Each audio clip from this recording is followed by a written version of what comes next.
चाणक्य नीति में दोस्ती और दोस्त को लेकर विस्तार से वर्णन किया गया है। आचार्य चाणक्य कहते हैं कि दोस्ती का हाथ बढ़ाने से पहले किन चीजों पर गौर करना चाहिए ताकि भविष्य में धोखा न खाएं। जिंदगी में दोस्ती का रिश्ता हम खुद बनाते हैं। कहते हैं, अगर जीवन में सिर्फ एक भी सच्चा दोस्त मिल जाए तो जिंदगी संवर जाती है। व्यक्ति कभी खुद को अकेला नहीं पाता और न ही अपने मार्ग से भटकता है। वहीं अगर गलत लोगों की संगति मिल जाए तो जीवन बर्बाद भी हो जाता है, क्योंकि झूठे और स्वार्थी हजारों दोस्तों के मुकाबले एक सच्चा दोस्त ही काफी होता है। चाणक्य नीति में दोस्ती और दोस्त को लेकर विस्तार से वर्णन किया गया है। चाणक्य ने बताया है कि दोस्ती का हाथ बढ़ाने से पहले किन चीजों पर गौर करना चाहिए ताकि भविष्य में धोखा न खाएं। ये है असली दोस्ती की पहचान। हमारे आसपास कई लोग होते हैं जिन्हें हम दोस्त कहते हैं, लेकिन सच्चा दोस्त वही होता है जो मुश्किल समय में भी साथ खड़ा रहता है। इसलिए दोस्त का चयन करते समय बहुत सावधानी रखनी चाहिए। चाणक्य कहते हैं कि जो दिखावे का ढोंग करें, स्वार्थ के लिए आपसे दोस्ती का हाथ बढ़ाए, उससे कोसों दूर रहना अच्छा है। चाणक्य ने कहा है कि संकट में कभी आंसू निकले तो खुद पोंछ लेना अच्छा है, दूसरे पोंछने आएंगे तो सौदा करेंगे। नमक की तरह होते हैं सच्चे दोस्त। आचार्य चाणक्य कहते हैं कि मिठी बात करने वाले चापलूस होते हैं और जो नमक की तरह कड़वे सत्य से रूबरू कराए, व्यक्ति को उसकी गलतियां बताए, वही असली दोस्त कहलाते हैं, क्योंकि ये अपना नहीं आपका भला चाहते हैं। इसीलिए चाणक्य कहते हैं कि मिठाई में तो अक्सर कीड़े पड़ जाते हैं, लेकिन इतिहास गवाह है कि आज तक कभी नमक में कीड़े नहीं पड़े। दोस्त बनाने से पहले देखें ये चीज। आचार्य चाणक्य कहते हैं कि दोस्त बनाने से पहले उसके व्यवहार, चरित्र और विचारों पर जरूर गौर करें। वो दूसरों के बारे में क्या विचार रखता है, अपने हित के लिए दूसरों को हानि पहुंचाने वाला व्यवहार तो नहीं है। ऐसे लोग आपके सामने कुछ और होते हैं, पीठ पीछे कुछ और। चाणक्य कहते हैं कि व्यक्ति के जन्म से आने वाले गुणों को नहीं बदला जा सकता, क्योंकि नियम के पेड़ पर दूध का अभिषेक करने पर भी वो कड़वा ही रहेगा, गुड़ नहीं बन जाएगा। कहने का अर्थ है, बुरे लोगों की सोच, संगत हमें भी उनकी तरह बना देती है। इन 3 लोगों की जीवन में भूल कर भी मदद मत करना। दोस्तों, जीवन में इन 3 लोगों को कभी मदद मत करना। दोस्तों, आज की ये वीडियो आपको एक नई प्रेरणा, नई सीख देकर देगा। ये कहानी हमें उन लोगों से सावधान करती है, यदि उनकी मदद के लिए आगे आते हैं तो वहीं आपके लिए मुसीबत बन जाते हैं। तो दोस्तों, वे 3 लोग कौन हैं जिनकी मदद नहीं करनी चाहिए, और अगर मदद करनी ही है तो उनसे उचित दूरी बनाकर रखिए, ताकि वे आपके साथ किसी तरह का धोखा ना कर सके, आपके के लिए विपत्ति का कारण न बन सके। तो आखिर वे 3 लोग कौन से हैं जिन्हें हमेशा सावधान रहना चाहिए? आइए समझते हैं इस कहानी के माध्यम से। दोस्तों, किसी जंगल में एक पेड़ पर कबूतर और कबूतरी रहते थे। दोनों का उस पेड़ पर घोंसला था। दोनों पति पत्नी बड़े आनंद से अपने घोंसले में रहते थे। दोनों के बीच बहुत ही प्रेम था। कबूतरी बड़ी ही दयालु और धार्मिक स्वभाव की थी। वो अक्सर भगवान का गुणगान करती रहती थी और अपने पति और बच्चों की अच्छे से देखभाल करती थी। वो अपने गृहस्थ धर्म का बहुत ही अच्छे ढंग से पालन कर रही थी। कबूतर भी अपनी कबूतरी से बहुत प्रेम करता था, लेकिन दोस्तों, वो कबूतर बहुत ही बुद्धिमान पक्षी था। नीति शास्त्र का उसे बड़ा ही अच्छा ज्ञान था। हर काम को सोच समझ कर करता था, और कहते भी हैं, यही बुद्धिमान और समझदार लोगों की पहचान होती है कि वो अपने प्रत्येक काम को बहुत ही सोच समझकर और दूर तक की सोचकर करते हो। ऐसा व्यक्ति अपने जीवन में कभी दुखी नहीं होता है और ना ही उसके जीवन में कभी पछताने का या रोने का अवसर आता है। कहते हैं, शत्रु, कर्जा, अग्नि, बीमारी, इन चारों को जो समय रहते नहीं दबाता, वो इनके बलिष्ठ होने पर इन्हीं के हाथों सर्वनाश को प्राप्त होता है। विपत्ति आने से पहले ही जो दूर तक की सोच लेता है, वो विपत्ति से अपना बचाव कर लेता है, और जो विपत्ति आने का इंतजार करता है, कहता है कि विपत्ति आने दो, तब देखेंगे, वो फिर कुछ नहीं कर पाता। दोस्तों, कबूतर अक्सर अपनी कबूतरी को अच्छे अच्छे उपदेश देता रहता था। कबूतरी कबूतर की हर बात बड़े ध्यान से सुनती थी और हर बात उसकी मान कर चलती थी। एक दिन की बात है, तेज आंधी और बारिश आ जाती है। कबूतर और कबूतरी अपने घोंसले में आनंद से बैठे हुए थे।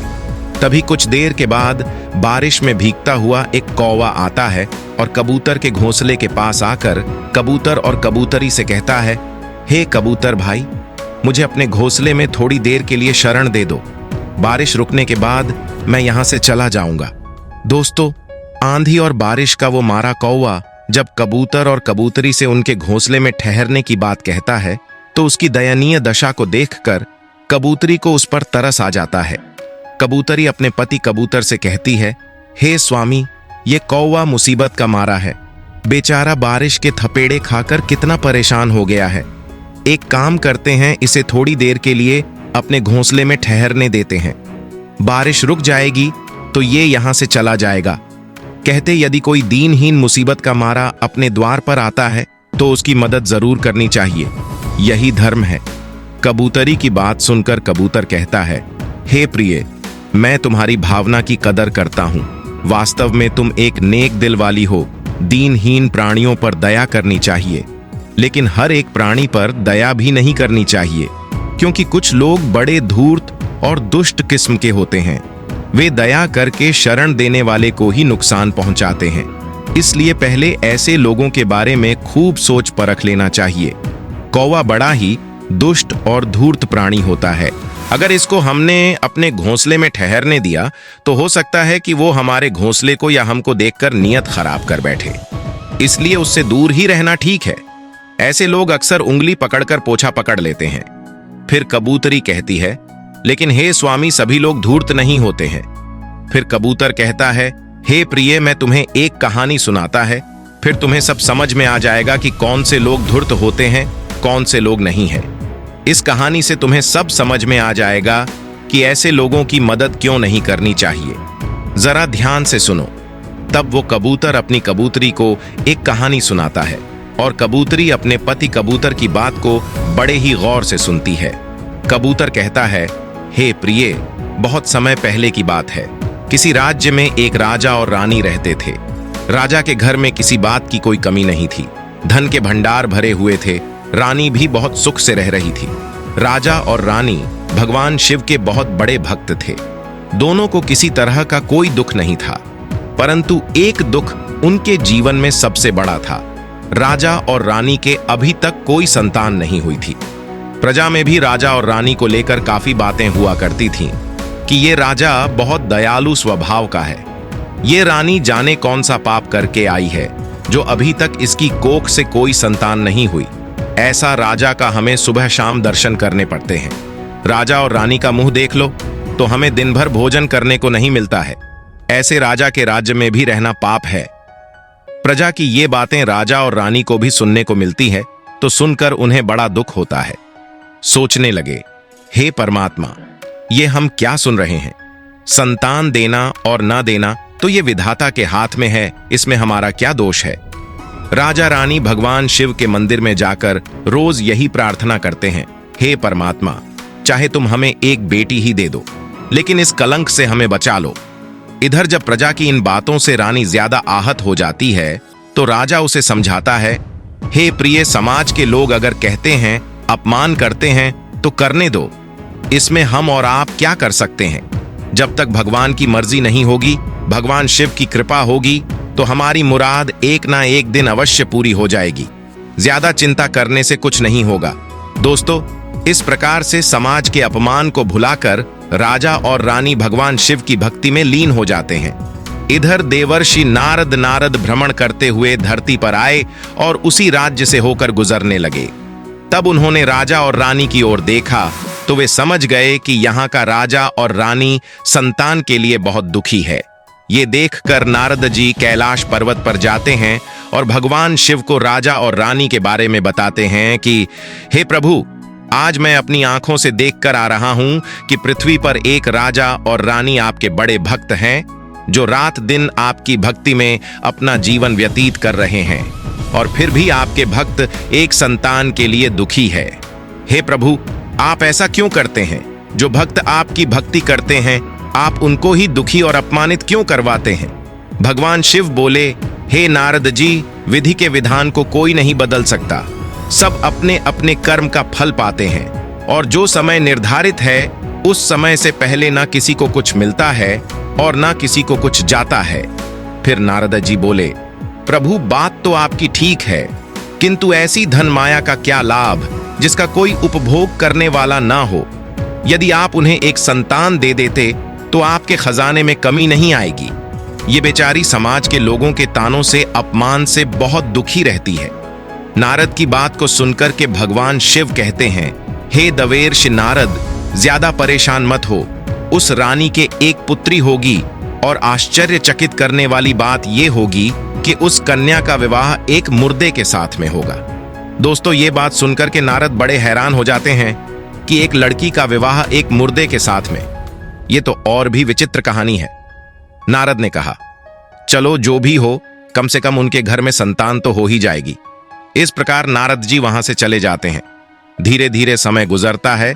भगवान शिव की कृपा से रानी ने गर्भ धारण किया और समय आने पर जब प्रसव काल होता है तो रानी के गर्भ से एक पुत्री ने जन्म लिया। रानी और राजा ने देखा तो कन्या को देखकर बहुत प्रसन्न होते हैं और कहने लगे, चलो भगवान ने हमको एक बेटी दी है, बेटी ही सही, कम से कम हम उस कलंक से तो छूट ही गए। जो लोग हमारे बारे में उल्टी सीधी बातें करते थे। दोस्तों, बड़ी खुशी के साथ राजा और रानी अपनी बेटी का लालन पालन करने लग जाते हैं। रानी ने अपनी कन्या का नाम गुणवंती रखा। राजा रानी के लालन पालन में गुणवंती धीरे धीरे बड़ी होने लगी। राजा ने अपनी कन्या को गुरुकुल में पढ़ने के लिए भेज दिया। गुरुकुल के आचार्य बड़े ही विद्वान थे। आचार्य ने जब राजकन्या को देखा तो उसकी मस्तिष्क रेखा, भाग्य रेखा देखकर वे समझ जाते हैं कि कन्या का विवाह एक मुर्दे के साथ में होगा। लेकिन भी ये बात उस लड़की को नहीं बताते हैं। गुरुकुल के आचार्य गुणवंती को अक्सर कर्मजली कहकर पुकारते थे। जब कर्मजली कहकर पुकारते थे तो 2-4 दिन तो वो लड़की गुरु के इन शब्दों को चुपचाप सुनती रही। लेकिन ज्यादा दिनों तक उससे ये बर्दाश्त नहीं हुआ तो एक दिन उसने गुरु जी का ये व्यवहार अपने माता पिता को बताया। उसने अपने पिता राजा से कहा, पिताजी, गुरुकुल के जो आचार्य हैं, जो गुरु जी हैं, वो हर रोज हमारा अपमान करते हैं, मेरा नाम अपमान से लेते हैं। राजा ने पूछा, क्या हुआ बेटी, आचार्य तुम्हारा क्या नाम लेते हैं? तब गुणवंती ने बताया कि पिताजी, हमारे गुरुजी हमें हमारा नाम ना लेकर कर्मजली कहकर पुकारते हैं। ये नाम सुनकर हमें बड़ा अपमान सा लगता है, हमें अपमान महसूस होता है। एक गुरु को ऐसा नहीं करना चाहिए। दोस्तों, अपनी बेटी के शब्दों को सुनकर राजा रानी को कुछ देर के लिए बहुत बुरा लगा। और सच बात है दोस्तों, अगर किसी माता पिता की बेटा या बेटी को अगर गलत नाम से कोई पुकारता है, उल्टा सीधा नाम लेता है, तो हर माता पिता के लिए दुख होता है। राजा और रानी ने कहा, ठीक है बेटी, हम कल तुम्हारे गुरुकुल में आकर तुम्हारे गुरु से बात करेंगे और उनसे पूछेंगे कि वो हमारी बेटी का नाम क्यों बिगाड़े। उनसे कहूंगा कि हमारी बेटी का नाम कर्मजली मत लिया करो। इस प्रकार वे अपनी बेटी को समझा देते हैं।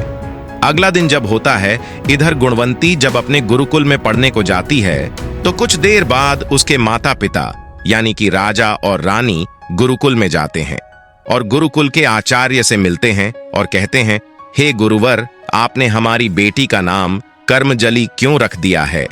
हमारी पुत्री का नाम तो गुणवंती है। जब आप उसे कर्मजली कहते हैं तो वो अपने आप को बड़ा अपमानित महसूस करती है, उसे बड़ा दुख होता है। तब गुरुकुल के आचार्य कहते हैं, हे राजन, हमने तुम्हारी बेटी की मस्तिष्क रेखा को पढ़ा है, इसका विवाह एक मुर्दे के साथ में होगा, इसलिए हमने इसका नाम कर्मजली रख दिया। राजा और रानी ने जब सुना कि उनकी बेटी का विवाह एक मुर्दे के साथ में होगा तो ये सुनकर उन्हें बड़ा दुख होता है। लेकिन वो ये बात अपनी बेटी को नहीं बताते और गुरु से आज्ञा लेने के बाद अपने घर चले आते हैं और भगवान की इच्छा समझकर अपनी पुत्री को पालने लगते हैं। लेकिन उस दिन के बाद उनके मन में चिंता बैठ गई थी कि गुरुदेव ने बताया है कि हमारी बेटी का विवाह एक मरे हुए व्यक्ति के साथ में होगा। ये चिंता उनके दिल में बढ़ती चली गई और धीरे धीरे बेटी गुणवंती भी इधर से बड़ी होती चली गई। गुणवंती जब जवान हो जाती है, शादी के लायक होती है, तब राजा रानी ने अपनी बेटी की ओर देखा। रानी ने कहा, कहीं गुरु की बात सत्य ना हो जाए। रानी बोली, इसलिए स्वामी जितनी जल्दी हो सके इस बेटी को लेकर एक दूसरे शहर में चलते हैं और कोई अच्छा सा राजकुमार देखकर इसका विवाह कर देते हैं। अगर कहीं गुरु की बात सच हो गई तो हमारी बेटी का जीवन नर्क बन जाएगा। राजा इस बात से सहमत हो जाता है। राजा ने कहा, ठीक है, हमें अतिशीघ्र किसी राजकुमार के साथ अपनी बेटी का विवाह रचा देना चाहिए। राजा रानी अपनी बेटी को लेकर दूसरे शहर की ओर चल देते। अपनी बेटी का विवाह किसी राजकुमार से करने के लिए जब वे दूसरे शहर को जाते हैं और रास्ते में जब वे पहुंचे तो राजा रानी ने क्या देखा, एक बड़ा भयंकर सांड आ रहा था। वो सांड उनकी ही ओर चला आ रहा था। राजा रानी घबरा गए। राजा रानी अपनी बेटी को लेकर अपने प्राण बचाने के लिए भागते हैं। वो सांड भी उनका पीछा करता है। राजा रानी ने देखा कि अब हमारे प्राण नहीं बचेंगे तो उन्होंने भगवान शिव को याद किया और कहा, हे प्रभु, इस सांड से हमारी रक्षा करो। थोड़ी देर के लिए हमें धरती में छुपने के लिए जगह दे दो। थोड़ी देर के लिए पृथ्वी को फाड़ दो ताकि हम इसमें छिप जाएं। भगवान शिव से वे दोनों प्रार्थना करते हैं तो उसी समय धरती फट जाती है और उस धरती में राजा और रानी अपनी बेटी गुणवंती को लेकर छिप जाते हैं। उसके बाद वो धरती ऊपर से बंद हो जाती है। इधर वो सांड भी वहीं बैठ जाता है और पृथ्वी से उनके निकलने की प्रतीक्षा करने लगता है। जब धरती से ये निकलेंगे तब हम इनको मार डालेंगे।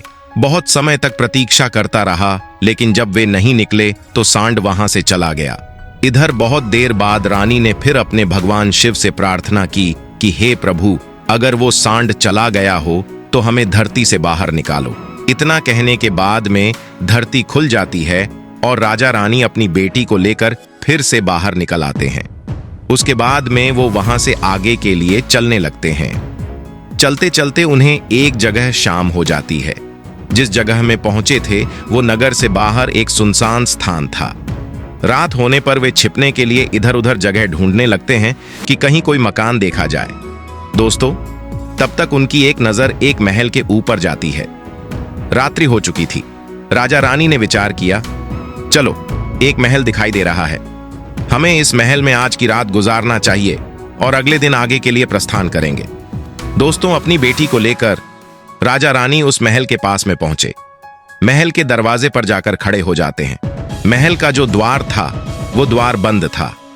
राजा और रानी अपनी बेटी को लेकर उस महल का दरवाजा खटखटाते हैं। सोचा कि शायद इस महल के अंदर कोई होगा जो हमें रुकने के लिए शरण दे दे। थोड़ी देर के बाद क्या होता है, उस महल का दरवाजा खुलता है। जैसे ही दरवाजा खुलता है तो राजा रानी के अंदर जाने से पहले वो लड़की उस महल के अंदर प्रवेश कर जाती है। आश्चर्य की बात यह थी, उस लड़की के महल के अंदर प्रवेश करते ही उस महल का दरवाजा पुनः बंद हो जाता है। राजा और रानी महल के बाहर ही रह जाते हैं।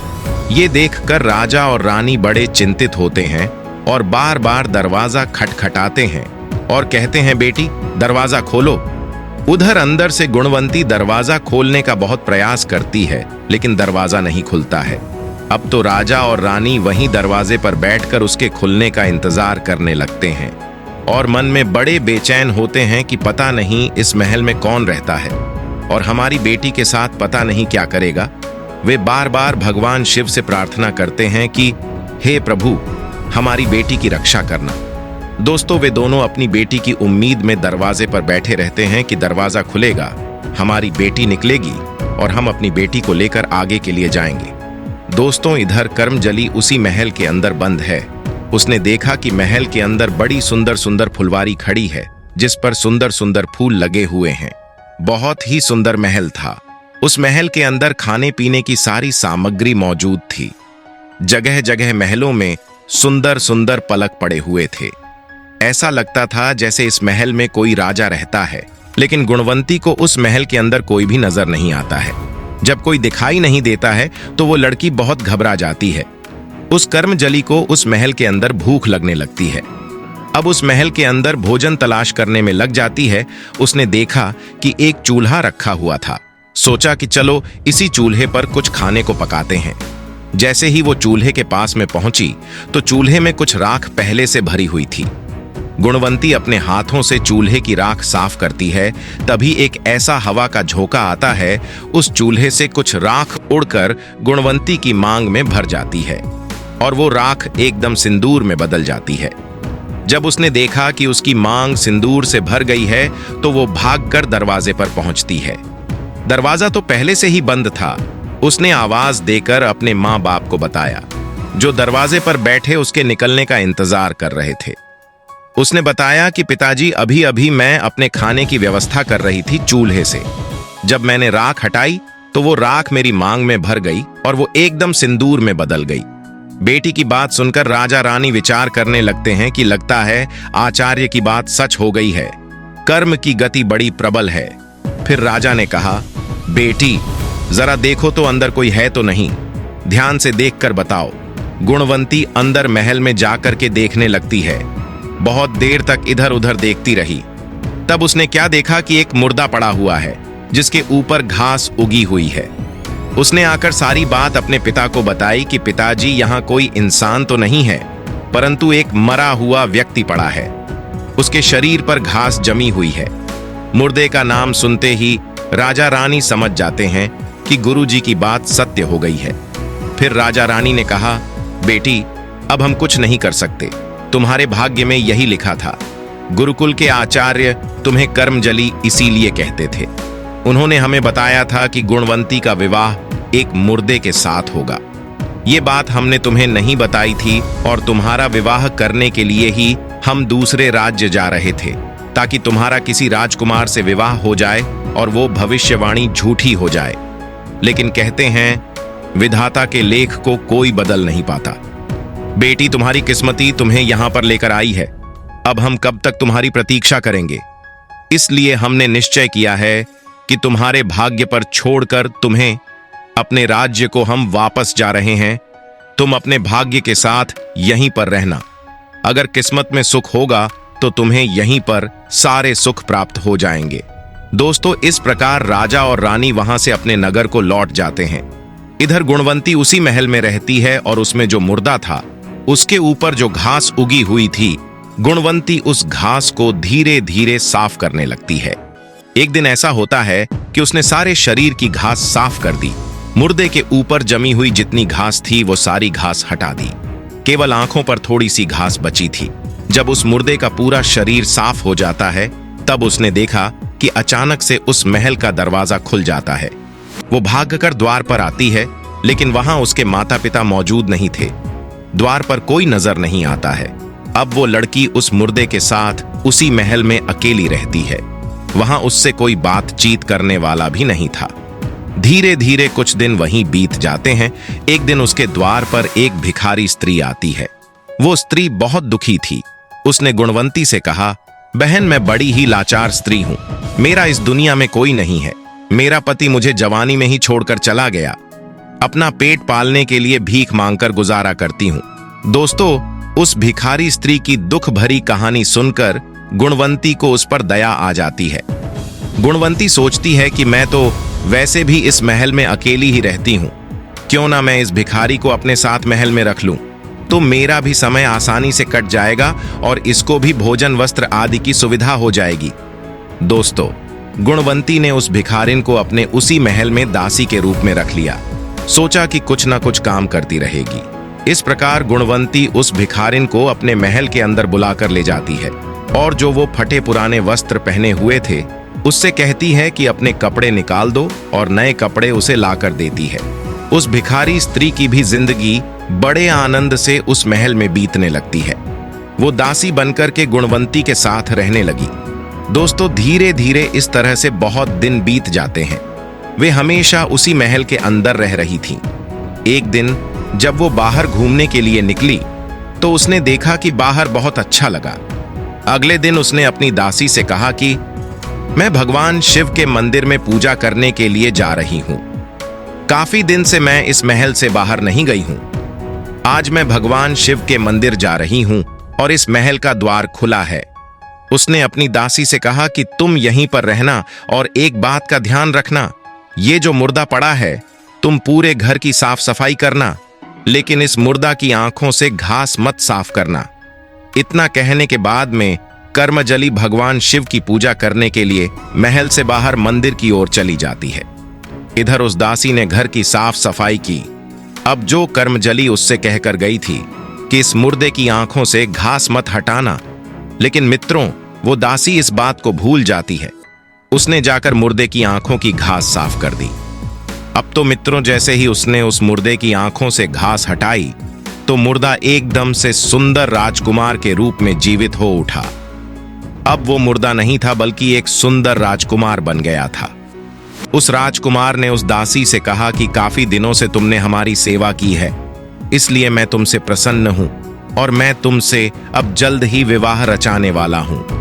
राजकुमार की यह बात सुनकर दासी मन ही मन बड़ी प्रसन्न होती है, लेकिन वो ये सोचकर उदास हो जाती है कि जब वो राजकुमारी यहां आएगी तो वो मुझसे ये राजकुमार छीन लेगी।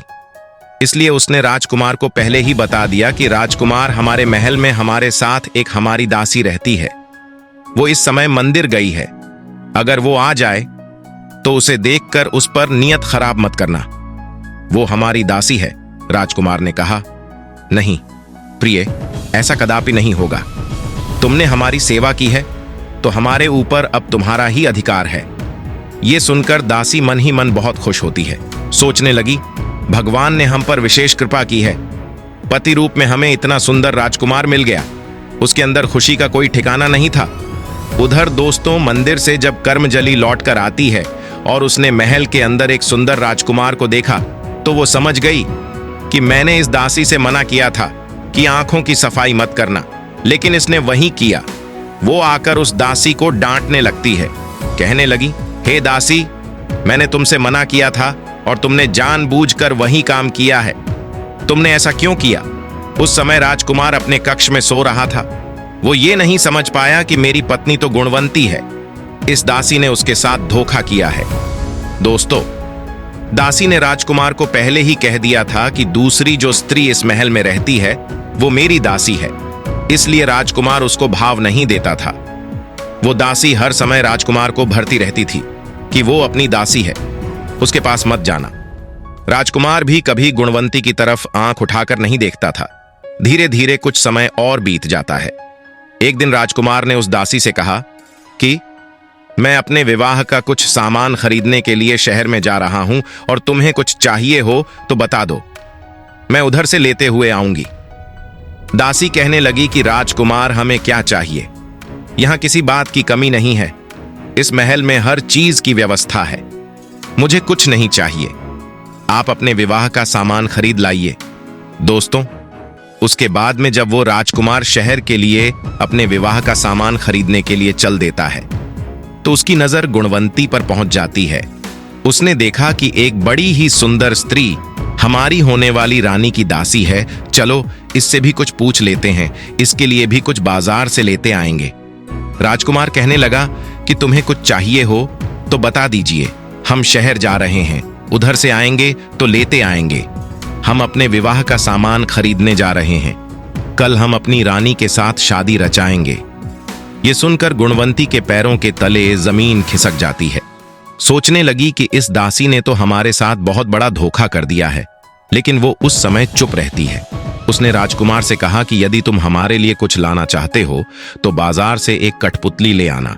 इस प्रकार राजकुमार शहर को चला जाता है और अपने विवाह का अच्छा अच्छा सामान खरीदता है। इसके बाद में एक कठपुतली खरीदता है और फिर उसी महल में आ जाता है। राजकुमार ने वो कठपुतली गुणवंती को लाकर दे दी। इधर दोस्तों, रात हो जाती है। राजकुमार अपने शयन कक्ष में सोने के लिए चला जाता है और इधर वो दासी गुणवंती को जलाने के लिए उसके पास जाती है और कहती है, हे गुणवंती, कल राजकुमार हमारे साथ विवाह रचाएंगे। मैं यहाँ की रानी बन जाऊंगी और तुम मेरी दासी बनकर रहोगी। ये सुनकर के गुणवंती का खून खोल जाता है, लेकिन वो कुछ नहीं कहती है। जब रात हो जाती है तो गुणवंती राजकुमार के पड़ोस वाले कमरे में जाकर बैठ जाती है और अपनी उस कठपुतली से बातें करने लगती है। राजकुमारी रो रो कर उस कठपुतली से कहती है कि हे कठपुतली, इस महल में मेरी सुनने वाला कोई नहीं है। अब तू ही मेरे पास है तो तू ही मेरी दुख भरी कहानी को सुन ले। हे कठपुतली, इस दासी ने मेरे साथ बड़ा धोखा किया है। मेरे माता पिता मुझे छोड़ करके चले गए। हमारे गुरुजी ने कहा था कि तुम्हारा विवाह एक मुर्दे के साथ में होगा। मुर्दे से विवाह न हो इसलिए हमारे माता पिता एक राजकुमार की तलाश में दूसरे शहर में आए थे। चलते चलते रात हो जाती है। वे मुझे लेकर इस महल में रात्रि व्यतीत करने के लिए रुकते हैं। जब महल के द्वार पर आते हैं तो महल का द्वार खुल जाता है।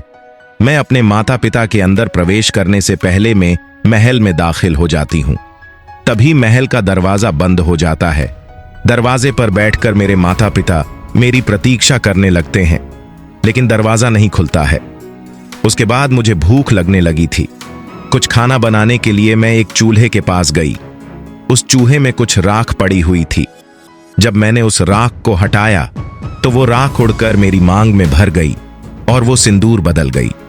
ये बात मैंने जाकर के अपने पिता को बताई तो पिताजी ने कहा, बेटी, तेरी किस्मत ही तुझे इस महल में लेकर आई है। अब मैं कुछ नहीं कर सकता। और वो हमें छोड़कर अपने राज्य चले गए। दोस्तों, इधर वो कबूतर अपनी कबूतरी से कहता है कि प्रिय हे वो कर्मजली, रात में ये बातें अपनी उस कठपुतली से कह रही थीं। संयोग से उस दिन राजकुमार उसकी बातों को सुन रहा था। राजकुमारी आगे अपनी कठपुतली से कहती है कि जब मैं उस महल के अंदर रह गई तो मैंने इस घर की साफ सफाई की। इस घर में एक मुर्दा पड़ा हुआ था। मैंने उस मुर्दे के ऊपर घास साफ की। केवल आंखों पर थोड़ी सी घास शेष बची हुई थी। एक दिन ये स्त्री भिखारी मेरे द्वार पर आती है। मैंने दयावश इसे अपने साथ रख लिया। उस दिन मैं मंदिर गई तो मैंने इससे मना किया था कि इस मुर्दे की आंख की घास साफ मत करना, लेकिन इसने मेरे आने से पहले मुर्दे की आंखों से उस घास को हटा दिया। वो मुर्दा जीवित हो गया। उसी राजकुमार से मेरा रिश्ता होना था, लेकिन इस दासी ने अपने साथ रिश्ता जोड़ने के लिए बहुत बड़ा षड्यंत्र रच लिया है। दोस्तों, ये सारी बातें राजकुमार सुन रहा था। राजकुमारी की सारी बातें सुनने के बाद वो राजकुमार समझ जाता है कि वास्तव में यही स्त्री मेरी पत्नी है। वो चुपचाप जाकर अपने कक्ष में सो जाता है और जब सवेरा होता है, शादी की तैयारियां होती हैं, ब्राह्मण लोग विवाह करने के लिए आते हैं। तो दोस्तों, इधर राजकुमार ने अपने नौकर से कहा कि जो दासी है उसको बुलाकर आओ। नौकर जाता है और कर्मजली को बुलाकर ले आता है। राजकुमार ने मंडप पर अपने साथ गुणवंती को बैठाया और उसके साथ में विवाह संपन्न कर लिया। उधर वो भिखारी दासरी महल में बैठी हुई सोच रही थी कि मेरा राजकुमार अब मुझे बुलाएगा, फिर मैं विवाह रचाऊंगी। राजकुमार से शादी करने के लिए वो बहुत व्याकुल हो जाती है। इधर तब तक राजकुमार ने कर्मजली के साथ में अपना विवाह रचा लिया। उधर वो दासी बहुत देर तक प्रतीक्षा करती रही। उसने सोचा, पता नहीं क्या बात है, अभी तक मुझे कोई बुलाने नहीं आया। तब उसने बाहर निकलकर देखा तो उसने देखा कि राजकुमार उस कर्मजली के साथ में विवाह कर चुका है। कर्मजली उसके बराबर में बैठी हुई थी। ये देख करके दासी का खून खोल जाता है।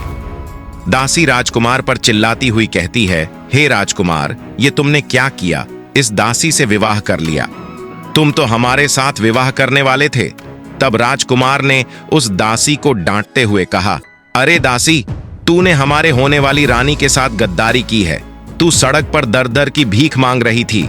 मेरी रानी ने तुझे शरण दी, तुझे अपने घर में रखा, तुझे भोजन वस्त्र आदि दिए और तूने उसी के साथ धोखा कर दिया। दोस्त, तो इस तरीके से राजकुमार ने उस दासी को खूब डांटा। दासी एकदम से सिर झुकाकर खड़ी हो जाती है। उसने राजकुमार से और राजकुमारी से क्षमा मांगी।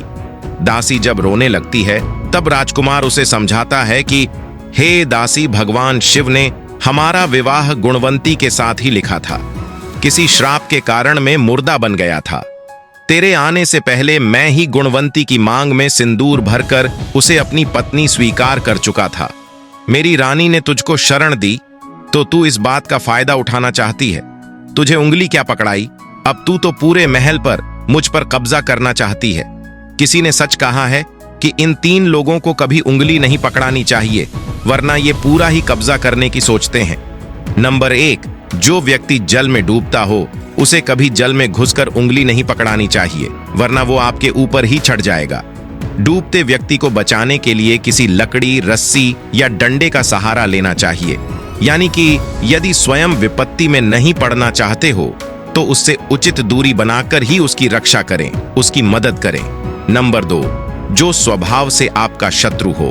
कहते हैं, जो स्वभाव से आपका शत्रु होता है उससे हमेशा ही दूरी बनाकर रखनी चाहिए। यदि आप उसे ज्यादा अपने नजदीक लाएंगे तो वो आपके लिए ही मुसीबत बन सकता है। कभी ये मौका ना दें। नंबर 3, लोभी, लालची, धूर्त और दुष्ट व्यक्ति की मदद करने का अर्थ है वो आपको ही लूटने की सोचेगा। ऐसे लोगों से सदैव दूरी बनाकर रखें। इन्हें कभी भी वो मौका ना दे कि उंगली पकड़कर फिर आपके ऊपर कब्जा करने की सोचें। दोस्तों, इधर कबूतर कहता है, हे प्रिय, इसीलिए दया भी मनुष्य को सोच समझकर दिखानी चाहिए। कुछ लोग दया के योग्य नहीं होते। वो राजकुमार आनंद से उस महल में अपनी रानी के साथ रहने लगता है। इधर कबूतरी समझ जाती है किसी स्वभाव दुष्ट है और दुष्ट कभी अपनी नीचता से बाज नहीं आता, इसीलिए इसकी मदद करना ठीक नहीं है। मदद भी उसी की करो जो मदद के योग्य हो। दुष्ट की मदद करना पाप का भागी बनना होता है। दोस्तों, आज की ये वीडियो आपको अच्छी लगी हो तो हमारे चैनल को सब्सक्राइब जरूर करें। मिलते हैं अगली वीडियो में। आप अपना ख्याल रखें।